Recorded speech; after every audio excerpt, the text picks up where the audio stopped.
Нека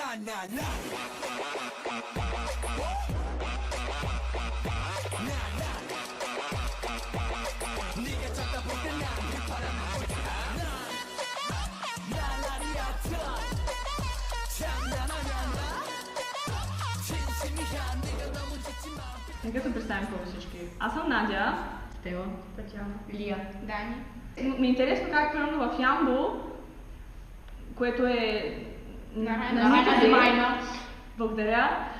Има хора, които първо не само че слушат кей-поп, а и се събират да танцуват кей-поп. И то в младежкия дом, което аз мисля, че тази сграда въобще е необитаема. Сега, може да ми кажете как първо започнете, от кога първо започнете да танцувате кей-поп, може би един по един? Кога почнете да слушате и после кога започнете да танцувате и да се събирате? Всичко започна на един следобед, когато Лия нямаше какво да прави в тях, септемврийски следобед. И писа на две момичета, искате ли да си направим кей-поп група? И те се съгласиха, след това се свързах с Стела. И тя ме уреди, ме запозна с други почитатели на корейския стил. И основахме тази група. В момента сме 14 мембара. 14? Да. Да.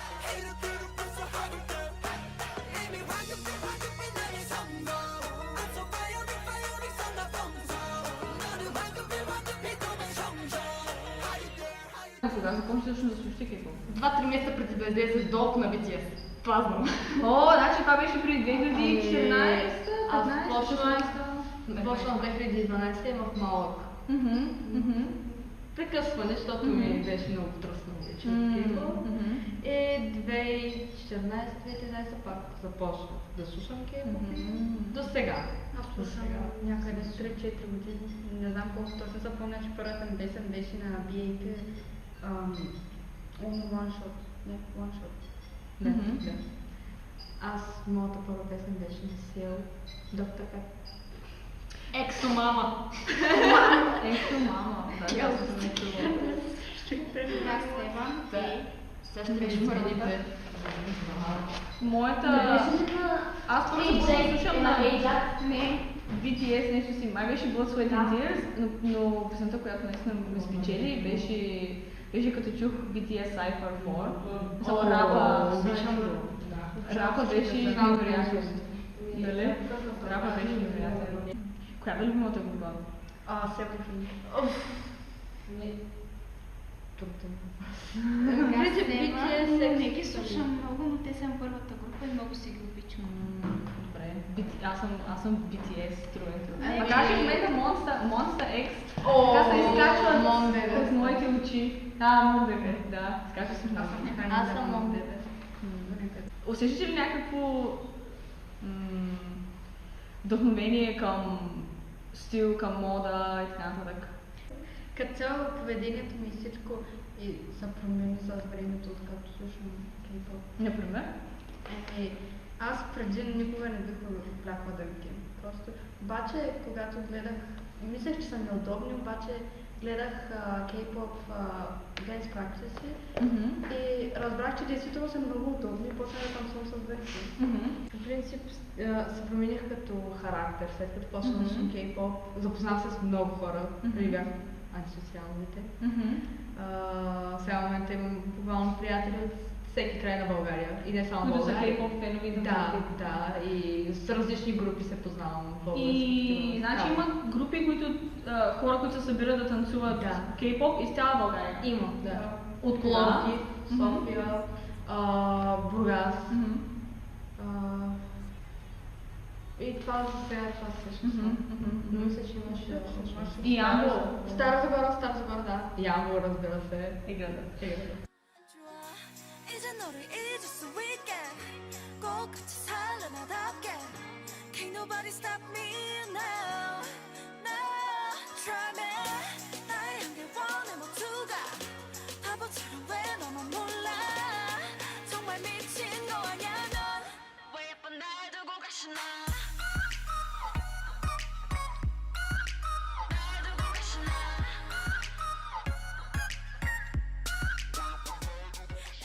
В моето училище лично в класа ми има 2 кей-попърки, в втори клас е 6. И не сме толкова, не събираме се, говорим си, Не е толкова. Окей, а от ваша страна? 5, бяхме 7, но 2 завършиха. Да. А не, и в 10-ти клас това момиче, което също ще да му къпа там, нещо възможно. Това момче е голямото 12 клас. Да. Мгм. Обаче всеки, който чуе, ще слушаме гейбо. Какви са те? Да. От друга страна, Които те изпричат на И момичета. почват да ги а от обиждат. друга страна, слушат си Hello Bitches. Да, телефона им звъни на Hello Да. Bitches. Като си кей-попър, едва и не винаги си защитаваш някакви неща, не само това, че слушаш тази музика, ами как се отличаш, ами това, че си различен от другите. Мисли, че си в Ямбол environment, нали смисъл в този град, другите те гледат, си аз да знам като изгледаш по някакъв начин. Еми, ние специално между другото хора ми зяпат на улицата. Мисля, че ми гледаха по Да, това е, в Ямбол е голям, как да кажа, Да, Ямбол е изостанал град. Навсякъде срещах, погледите на хората срещаха моя, докато аз гледах по улицата. Аз съм била червена, все хората бяха като червената шапчица. Какво си направила с косата? Ами аз съм зелена. Аз вече Или когато в реалната, аз като изляза навън нося шапка и маска. Е такава маска. И хората ме гледат, сякаш ще гръмнат всеки момент. Да. Има кей-поп песен? Джейка Джей Фентази. Всички? може би... Може би BTS Butterfly. Може би EXO One is Love и EXO Metal in the Ами, може да харесвам Ексо много, повече от всички други песни. Не знам защо. Но и Gas7 Stop Bitch, даже танци ще уча. Моята се променя постоянно.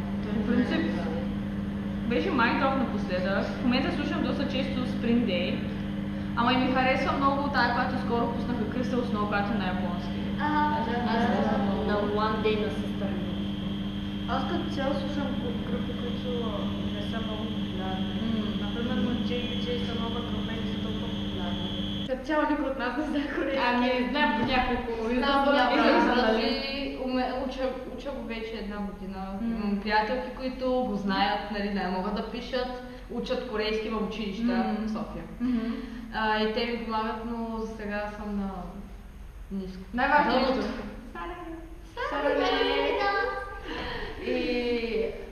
Но когато танцуваш, нали, текста се забива в момента. Да. И рапа. Като го Дори да рапа. Дори да превърташ го с 1000 пъти едно движение и то за по-безбожно шаг беше тръсва да чуеш. Аз лично без сей ми тръсва като я чуя. Приушава ми като я чуя. Супер флаш. Пък като не слушаш 2 месеца, почва ти липсва. Да, всъщност. Танците как ви се струват по трудност? Зависи от танца. Зависи от скоростта, също така. Аз, например, първият танц, който научих, беше солото на Джимин, на Лай. И това ми отне седмици наред, понеже беше страшно трудно. После всяка друга песен, която се опитах да науча, сега съм научила само 2, нали? Беше просто супер лесно, след като си научил това страшно труден танц. Другите са доста по-лесни в сравнение, но може би то с практиката става по-лесно. И даже виждам, че някои елементи се повтарят в различните песни, нали? Има някои общи неща. Във всяка група взима друго. Може да всякъде. може да имат общо хореография. Да, може да чрез един програма. Например, ние сега с Стела преди малко направихме едно движение, което е от Боймицивъл. Къде го имаш? Чакай сега. Боймицивъл. Да, ама имаше го и в друг танц. Както и да е, проблема е, че в началото се струва много трудно, защото те стават да се впуснеш надолу. Да. Обаче, после като го пробваш няколко пъти, каза, че е много лесно. И после става механично, нали, направо играеш танца, без да просто мислиш малко. Да. Слушате ли българска музика? Да. Любима? Любими изпълнител? Харесвам стари. Колко мама музика? Чакай. Има една песен Малкият принц или нещо такова. На Дони Мучил? Да, харесвам. Оня ден бих слушах Дони Мучил. Ближи си Сладоледа. Давали са български кепо песни по Сицицу и Да, The Voice. Да. Сити дават Micro, а по The Voice дава DNA. DNA и Still Hello Bitches Да. И CY. Да. Също така, и така ние научаваме някои български песни. А някой от вас купува ли си албум някой на някой K-pop звезда? Видели ли си албума как изглежда? Моя приятелка е Аз съм ги виждала. Последно си купих на BTS Love Yourself Her албума. И албума беше като една книга. Беше Да. 100 страници книга с картинки, Да, диска и нещо. И си струваше парите, за които купих, защото това наистина беше албум, а не само един диск с една картинка. точно като Беше така е албум. представя. Тия хора са снимали 4 различни версии на този албум. С различни фотоконцепции, за да изглеждат различно, нали, има LOV версия. Да, понеже обичам Seventeen, ще ги коментирам малко. Да, Имат нов албум и има 4 версии. И всяка една, в абсолютно всяка версия има по някъде 2 плаката, отделно с версията има и още плакати. Има по 2 плаката, като картички има и също така едно като статуетка, не точно статуетка, като... Да, един вид, не точно. Което е много... В България няма да видиш толкова да се положи. Да, това ми харесва на K-pop идолите, че те полагат страшно много Много, труд да. за феновете, за това да имат толкова много различни фотосесии и всякакви работи. В крайна сметка, те не работят за кой някакви заплати. Гримьорката на една от любимите ми групи XID каза, че те работят, правят невероятни неща, в смисъл те стават супер рано и не знаят кога ще се приберат. Може да се приберат 8:30 вечерта, може да се бъдат на другия ден в 8:30 сутринта. И тя каза, че те работят на заплатата на библиотекарка.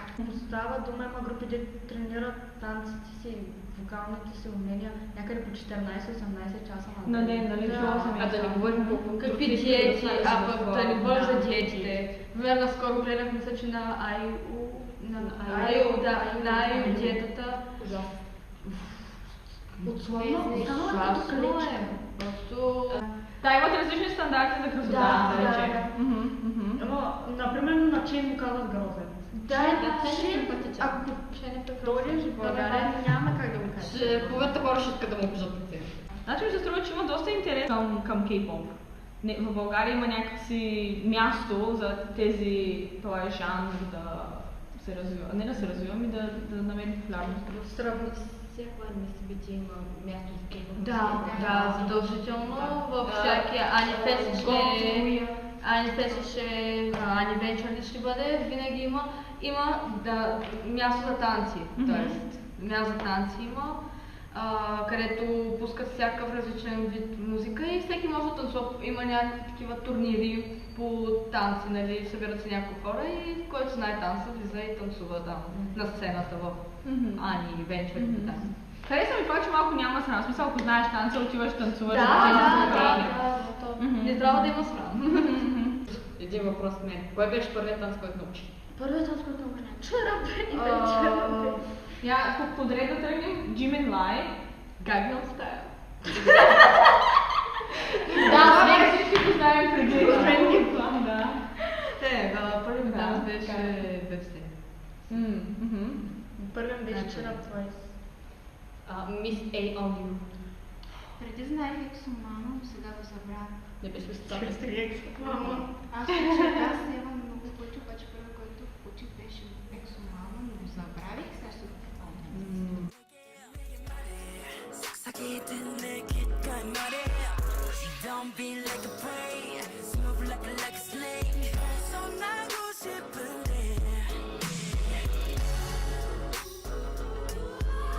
내게서 떠나줘 내게서 떠나줘 뭐라도 나를 잘 구해줘 계속돼 도망쳐봐도 거짓 속에 빠져있어 가리날라 숨가렸던 날 찾아줘 Моята първа драма беше Пинокио. С участие на Ли Чонсук. Добре. Моята беше или Exo Next Door или The Hairs, не съм сигурна. И после беше Exo Next Door. Ексо Next Door. А това е драма или реалити? Това е интернет драма. Да. Тоест по 16 минути или са 20 минути или са 16 минути. Ясно. С участието на Exo. На любимата ви група, кой ви е байас, кой ви е най-любим? От BTS, Намджун, От ексо учен. Най-топ, който е от всички. Един. Знам, че Джем? Ultimate Bias. Аз Ultimate Bias съм на 17 Нози или Лиджи Хон.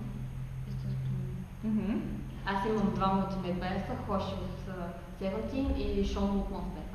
Добре. Аз имам 3. Добре. Ти Сливи Техно, от GAS7 Mark Twain и от EXO Park Channel.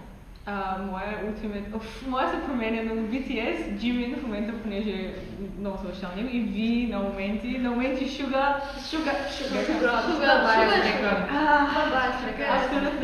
Значи, признайте си го на всеки, първия Bias бил Suga. Не. Първия беше Rap Monster, след това беше Вид, след това беше Suga, след това. Моя беше Sugar и сега е Rap Monster. Беше само Rap Monster и другия ми Ultimate Bias е X.